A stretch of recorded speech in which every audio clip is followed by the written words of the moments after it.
இந்த மாதிரி ஒரு வியாதிக்கு ட்ரீட்மெண்ட் குடுக்கும் பொழுது, இன்னொரு வியாதி குணமாகுதுன்னு சொல்றீங்களே டாக்டர். அது எப்படி நடக்குது? அப்படின்னா, ஸ்டெம் செல்ஸ்க்கு ஒரு குணம் இருக்கு. அந்த குணம் என்னன்னா, ஹோமிங் அப்படின்னு சொல்றது. எந்தெந்த உறுப்புகள் உடம்புல ரிப்பேர் ஆயிருக்கு அப்படிங்கிறது, அந்த சிக்னல்ஸ் அந்தந்த உறுப்பு குடுக்கக்கூடிய சிக்னல்ஸ சென்ஸ் பண்ணி, இந்த ஸ்டெம் செல்ஸ் வந்து அந்த பழுதடைந்த உறுப்புகளில் போய் அமர்ந்து, அங்க அந்த ரிப்பேர் வேலையை, ரீஜெனரேஷன் வேலையை செய்யும். இந்த குணத்திற்கு பெயர் ஹோமிங் அப்படின்னு சொல்லுவாங்க.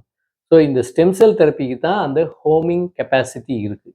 ஒரு மாத்திரைக்கு, மருந்துக்கு இந்த கெப்பாசிட்டி கிடையாது. மாத்திரையோ, மருந்தோ கரெக்ட்டா அந்த ஆர்கனுக்கு தான் போகணும். எந்த அ ஆர்கன்ல வியாதி இருக்கோ, அந்த ஆர்கனைத்தான் அடைய வேண்டும்.